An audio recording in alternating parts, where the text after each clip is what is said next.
How much do you game plan for Derek Morgan, and how different is he than some of the other ends like Brandon Graham or he's like Graham. I mean, we've played a lot of good ends here the last 2 years, a lot of good defensive ends. We've got a lot of them in our conference. Graham, Schofield, Penn State's guys were good. I mean, you go right down the list. Last year, certainly a lot of good ones, including Penn State's guys. So, to me, he's right there in that category. As Nathan last year was a marquee player, Graham this year, and certainly Morgan's an excellent football player. All the accolades that he's received, he's earned. He just didn't stumble into them. But all that being said, we're not a big team for putting 4 guys on 1 guy, that type of thing. We're going to try to play our game, and it's up to our guys to rise to the occasion, rise to the challenge, and it's going to be a heck of a challenge because it's a little bit like playing their offense. It's every play. They put the pressure on you offensively, and Morgan does the same thing. He can beat you at any time. So if you let your guard down, if you're sloppy with your play, he's going to exploit that, and chances are he'll turn it into a big play because he has that ability. So it's going to be a great challenge for us. Stay over to your right in the middle section. With the ties that your team got this year, competing for the Big Ten all year, what's the general feeling going into this game as an at-large team?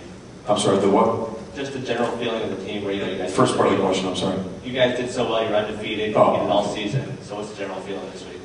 Well, first of all, we're playing an ACC champion. As I said during the week, teams don't win championships by accident. That just takes a great effort by everybody, starting with the coaching staff has done a great job. Coach Johnson and his staff in 2 years' time have just achieved at such a high level at Georgia Tech.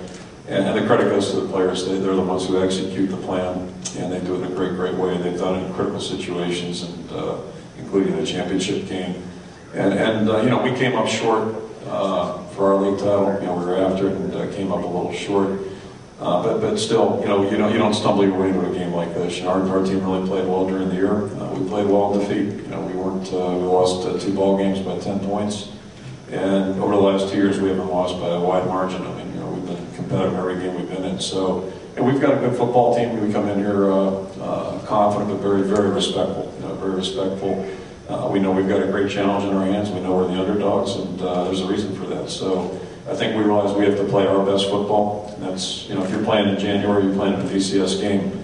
That's the way it's going to be. So that's a challenge that's out there for our ball club, and it's much like it's been during the year. We've had a lot of tough ball games on the road, and a couple of them have been at night on top of that too. So this is, I guess, a familiar environment for us, and just anxious to see how we handle it. See how we handle the test.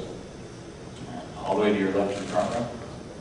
Kirk, what does an Orange Bowl appearance do for the status of the University of Iowa, and what would an Orange Bowl win do for your program?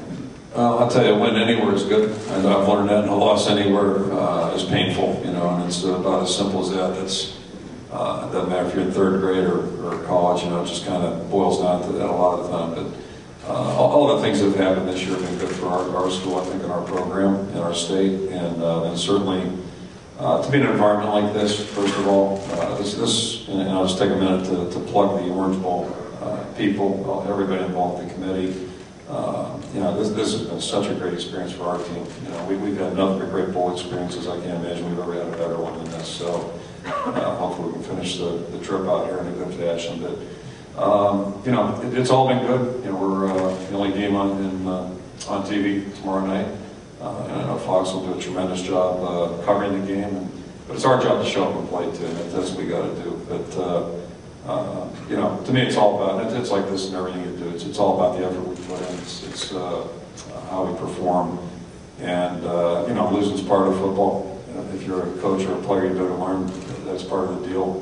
The thing that was disappointing last time we were here is the way we played was hardly representative of the kind of football team we had. That's hard to live with.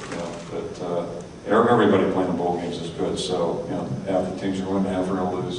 Our hopes are that we just go out and play in a representative way of the way we played this season. That's what I'm hopeful for. All right,